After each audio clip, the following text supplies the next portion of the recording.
शिवसेना शिंदे गट स्टार प्रचारकांची यादी नुकताच जाहीर झाली असून या यादीत पक्षाचे उपनेता शरद पोंक्षे यांचा समावेश आहे। असं असतानाही शरद पोंक्षे यांनी काल ठाण्यातील मनसेच्या सभेच्या व्यासपीठावर उपस्थित राहून उमेदवारांना निवडून देण्याचं आवाहन केल्यानं राजकीय वर्तुळात आश्चर्य व्यक्त होत आहे। राज्यात भाजप, शिवसेना शिंदे गट, राष्ट्रवादी अजित पवार गट, रिपाई आठवले गट यांची महायुती आहे। या पक्षांचे नेते महायुतीच्या उमेदवारांचा प्रचार करण्याचे आवाहन पक्षातील पदाधिकारी आणि कार्यकर्त्यांना करत आहेत।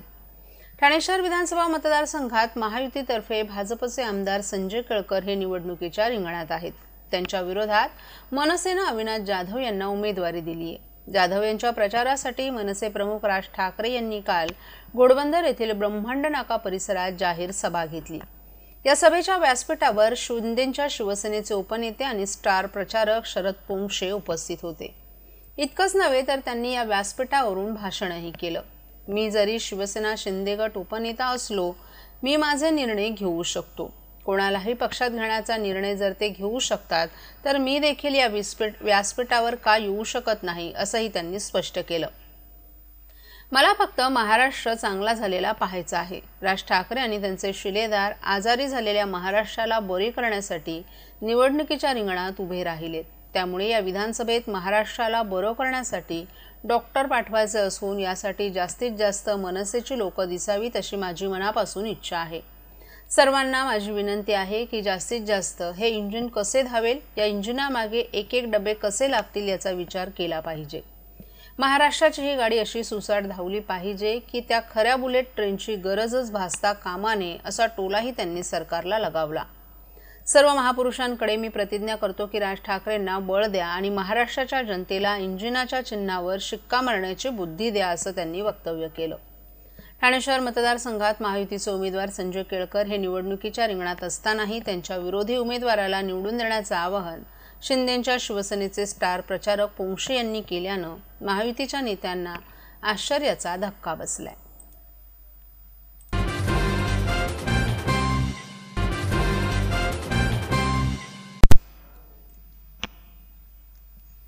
विधानसभा निवडणुका जाहीर झाल्या असल्या तरी दिवाळीच्या निमित्ताने आणि पक्षातील बंडखोरींमुळे प्रचाराच्या तोफा थंडावल्या होत्या।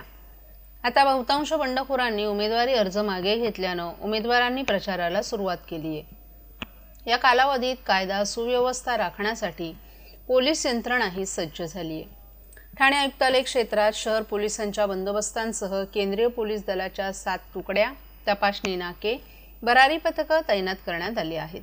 तसंच संवेदनशील मतदारसंघात रूट मार्च देखील काढला जात आहे। रात्रीच्या वेळात पोलिसांच्या पथकांकडून गस्ती घातली जात आहे। अंमली पदार्थांच्या तस्करीवरही पोलिसांचं लक्ष आहे। निवडणुका शांततेत आणि निपक्ष पार पाडल्या जावेत यासाठी प्रशासकीय यंत्रणा सज्ज असतात। ठाणे जिल्ह्यात एकूण 18 विधानसभा मतदारसंघ आहेत। यातील बहुतांश मतदारसंघ ठाणे पोलीस आयुक्तालय क्षेत्राच्या हद्दीत आहेत। निवडणुकांच्या कालावधीत आयुक्तालय क्षेत्रात आचारसंहितेचा भंग होऊन कायदा आणि सुव्यवस्थेचा प्रश्न निर्माण होऊ नये म्हणून ठाणे पोलिसांचा ठिकठिकाणी बंदोबस्त तैनात करण्यात आलाय। ठाणे आयुक्तालय क्षेत्रात 40हून अधिक ठिकाणी तपासणी नाके उभारण्यात आले आहेत। या ठिकाणी संशयित वाहनांची तपासणी केली जात आहे। तसंच अनेक ठिकाणी भरारी पथकं देखील तैनात आहेत। विधानसभा निवडणुकीच्या पार्श्वभूमीवर अतिरिक्त मनुष्यबळ तैनात केला जात आहे।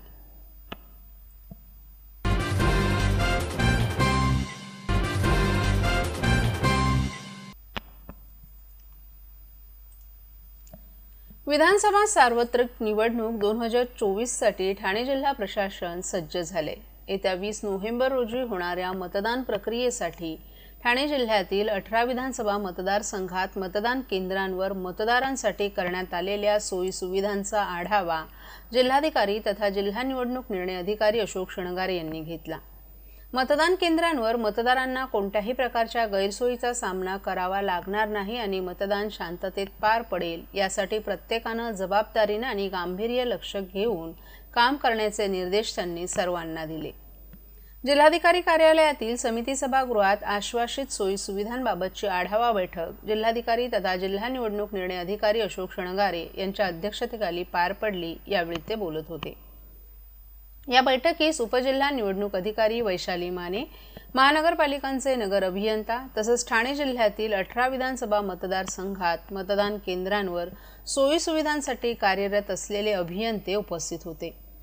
ठाणे जिल्ह्यातील विधानसभा मतदारसंघातील सर्व मतदान केंद्रांवर मतदारांसाठी सूचना फलक, दिशादर्शक, दिव्यांगांसाठी रॅम्पची सुविधा, मतदार सहाय्यक केंद्र, पुरेशी व्यवस्था, मंडप व्यवस्था, पिण्याच्या पाण्याची सोय, स्वच्छतागृहे, प्रतीक्षालय, रांगेतील मतदारांसाठी खुर्च्यांची व्यवस्था तसंच मंडपात असलेल्या मतदार केंद्रांनजीक मोबाईल टॉयलेटची व्यवस्था, प्रथमोपचार सुविधा, मतदान केंद्रांवर पाळणाघर तसंच दिव्यांगांसाठी व्हीलचेअरची सुविधा, पार्टिशनमध्ये तयार करण्यात आलेल्या मतदान केंद्रांवर लावण्यात येणाऱ्या रांगांसाठी जागेची उपलब्धता आदी सर्व सुविधा देण्याच्या दृष्टीने प्रत्येक निवडणूक निर्णय अधिकाऱ्यांनी नियोजन करायचं आहे।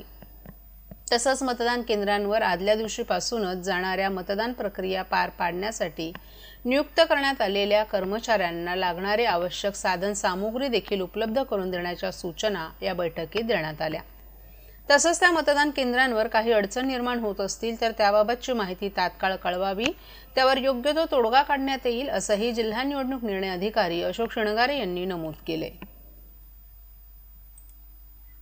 आपल्याला लोकसभेच्या वेळेला भारत निवडणूक आयोगाकडून सूचना प्राप्त झाल्या होत्या की ज्या हायराईज बिल्डिंग्स आहेत त्यामध्ये मतदानाच्या प्रमाण कमी असतो, तर ते वाढवण्यासाठी आपल्याला सहकारी गृहनिर्माण संस्था किंवा ज्या उंच इमारती आहेत हायराईज बिल्डिंग अशा ठिकाणी आपल्याला काही मतदान केंद्र स्थापन करता येऊ शकतील का याची आम्ही असेसमेंट केली जिल्हाभरामध्ये।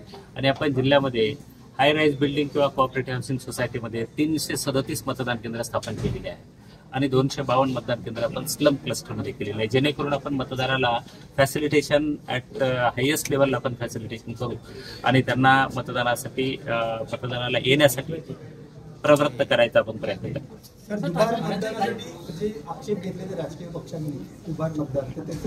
आपण निवडणुकीच्या प्रक्रियेच्या दरम्यान निवडणुकीच्या तयारीच्या संदर्भामध्ये आपण निश्चितपणानं प्रेस कॉन्फरन्स घेतलेली आहे। महत्त्वाचे मुद्दे त्याच्या संदर्भात सगळ्याचं विश्लेषण मी केलेलं आहे। त्यामुळे आत्ताच्या या संदर्भामध्ये साधारण जिल्हा प्रशासन, पोलीस प्रशासन असो, होमगार्ड प्रशासन असो, राज्य शासनाकडून आवश्यक असलेली सगळी मदत आम्हाला या बाबतीमध्ये मिळते आहे आणि पूर्ण जिल्हा प्रशासन या 20 नोव्हेंबरच्या मतदानाच्या दिवसासाठी पूर्णतः सज्ज आहे। त्याचसोबत 23 तारखेला सुद्धा मतमोजणी होणार आहे, त्यासाठी आम्ही पूर्णपणे सज्ज आहोत। धन्यवाद।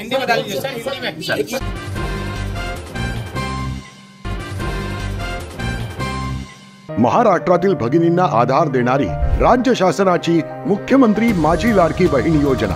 या योजनेअंतर्गत अल्प उत्पन्न गटातील 21 ते 65 वयोगटाच्या भगिनींना मिळणार दरमहा 1500 रुपयांची मदत। अर्ज करण्यासाठी 31 ऑगस्ट 2024 पर्यंत मुदतवाढ।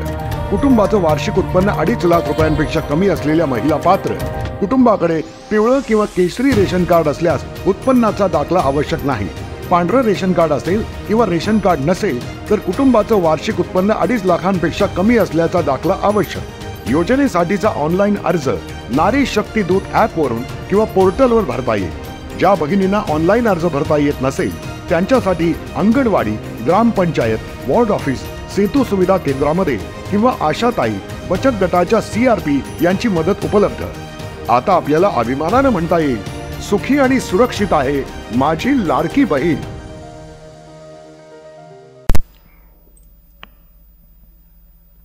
छत्रपती शिवरायांच्या गडकिल्ल्यांसाठी लढणारा एकमेव आमदार म्हणजे ठाण्याचे संजय केळकर आहेत। एखाद्याच्या कल्पनेतही येणार नाहीत, किंबहुना प्रश्नाला हात घालायला 10 वेळा विचार करतील असे प्रश्न आमदार केळकर आग्रहाने आणि आक्रमकतेने विधिमंडळात मांडतात, अशी स्तुती भाजपचे मुंबई अध्यक्ष आमदार आशिष शेलार यांनी संजय केळकर यांच्याविषयी बोलताना केली आहे। ठाणे शहर विधानसभा मतदारसंघातील भाजप, शिवसेना, राष्ट्रवादी, रिपाई महायुतीचे उमेदवार संजय केळकर यांच्या आपला माणूस हक्काचा माणूस या कार्यअहवालाचं प्रकाशन काल ठाण्यात भाजपचे मुंबई शहर अध्यक्ष आशिष शेलार यांच्या हस्ते करण्यात आलं। यावेळी आमदार शेलार बोलत होते। जनसेवक संजय केळकर या संगीतमय ऑडिओचं अनावरणही आमदार शेलार यांनी केलं। यावेळी शिवसेना खासदार नरेश मस्के, आमदार निरंजन डावखरे, भाजप जिल्हा अध्यक्ष संजय वाघोले, राष्ट्रवादीचे जिल्हा अध्यक्ष आनंद परांजपे, शिवसेना शहर प्रमुख हेमंत पवार, माजी उपमहापौर सुभाष काळे, रिपाईचे भास्कर वाघमारे आदींसह अनेक माजी नगरसेवक तसंच पदाधिकारीही मोठ्या संख्येने उपस्थित होते. पक्षाच्या मुख्य प्रतोद म्हणून 10 वर्ष विधिमंडळात आमदार केळकर यांची कारकीर्द आपण जवळून पाहिल्याचं आमदार शेलार यांनी सांगितलं. कधीही अकराळस्तेपणा नाही, स्वच्छ चारित्र्याचा, प्रामाणिक, स्पष्ट विचारांचा कार्यकर्ता आणि संवेदनशील मनाचा विकास पुरुष अशा आमदार संजय केळकर यांनी अकृषी कर रद्द, टोलमाफी यांसह शिक्षणापासून ते मोकळ्या जागा, बगीचे, कोपरी पूल आणि ऐतिहासिक रेल्वे इंजिनापर्यंत अनेक प्रश्न धसास लावले. एखादा 10 वेळा विचार करेल असे प्रश्नही त्यांनी विधिमंडळात मांडले. किंबहुना छत्रपती शिवाजी महाराजांच्या गडकिल्ल्यांसाठी सतत लढणारा एकमेव आमदार म्हणजे संजय केळकर असल्याचंही आमदार शेलार यांनी सांगितलं.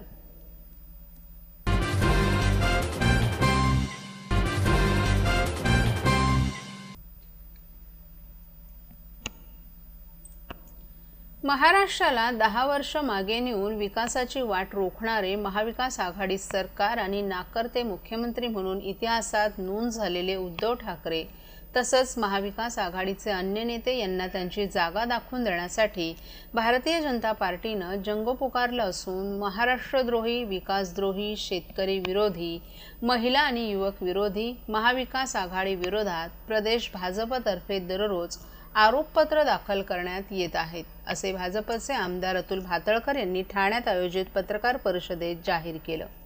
यावेळी महायुतीचे उमेदवार संजय केळकर, आमदार निरंजन डावखरे, भाजप शहर अध्यक्ष संजय वाघोले, प्रदेश प्रवक्ते सागर भदे, सुजय पत्की आदीही उपस्थित होते. महाराष्ट्राच्या जनतेनं 2019 साली दिलेला कौल धुडकावून काँग्रेस आणि शरद पवारांच्या पक्षांच्या कुबड्या घेतलेल्या नकली शिवसेनेनं महाराष्ट्राची वाट लावली. राज्याला वेठीस धरणाऱ्या महाविकास आघाडी सरकारमुळे राज्याची सातत्यानं पिछेहाट झाली. येत्या काळात महाविकास आघाडीच्या नाकर्त्या कारभाराचा पंचनामा करण्यात येणार असून महाराष्ट्राचं अतोनात नुकसान करणाऱ्या या स्वार्थी आघाडीस सत्तेपासून दूर ठेवण्याच्या जनतेच्या निर्धारास बळ देण्याकरिता भाजपनं आरोपपत्रांची मालिका सुरू केल्याचं सांगून भातखळकर यांनी महाविकास आघाडीच्या सत्ता कालातील महाराष्ट्रद्रोही कामांचा पाढाच पहिल्या पत्रकार परिषदेत वाचला. मुस्लिम लागूचलनासाठी वक्फ बोर्ड कायद्याच्या विरोधात दंड ठोपाटत त्यांनी आपल्या जन्मदात्याच्या ज्वाजल्य हिंदुत्वाला तिलांजली देऊन दिवाळी साजरी करण्याचाही विरोध केला. उद्धव ठाकरे महाराष्ट्राच्या जनतेशी कसे प्रामाणिक राहणार असा सवालही त्यांनी यावेळी उपस्थित केला. तेव्हा महाविकास आघाडीच्या प्रत्येक घोटाळ्याचा पंचनामा आगामी काळात करण्यात येणार असून अशा भ्रष्ट नेत्यांना राजकारणातून हद्दपार करण्यासाठी रणशिंग फुंकण्याचा निर्धार भाजपनं केल्याचंही भातखळकर यांनी यावेळी सांगितलं.